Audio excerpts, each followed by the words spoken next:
Ailleurs dans l'actualité, un tribunal moribond, de terribles retards, des Ontariens privés d'un accès rapide et équitable à la justice. L'ombudsman de la province ne mâche pas ses mots dans un nouveau rapport sur la commission de la location immobilière. Après une enquête de plus de 3 ans, il conclut que ce tribunal échoue fondamentalement dans son rôle, qui est, dans le fond, d'aider les propriétaires et les locataires à résoudre rapidement leurs différends. Camille Griroy. La Commission de la location immobilière de l'Ontario est dysfonctionnelle et des dizaines de milliers de propriétaires et de locataires en font les frais, selon l'ombudsman de la province.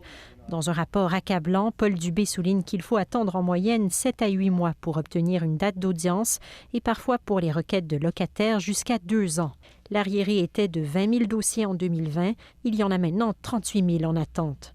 Mais au-delà des statistiques, l'impact dans la vie des gens est bien réel, dit l'ombudsman. Certaines personnes étaient en danger à cause de la situation, à cause des délais. Des locataires harcelés ou forcés de vivre dans des conditions déplorables, des propriétaires ruinés et victimes de la conduite criminelle de locataires.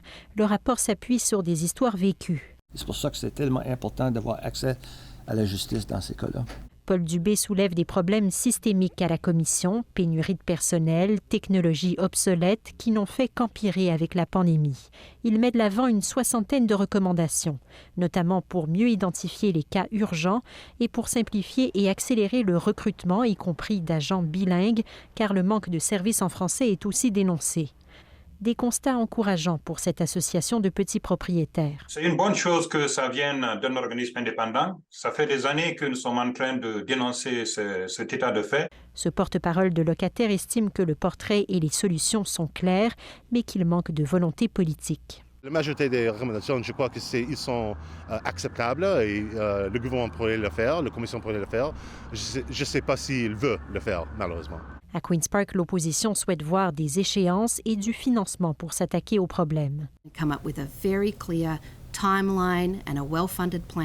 Le gouvernement Ford rappelle qu'il a déjà l'intention de nommer 40 arbitres de plus à la commission et qu'il investit dans de nouvelles technologies pour les tribunaux administratifs.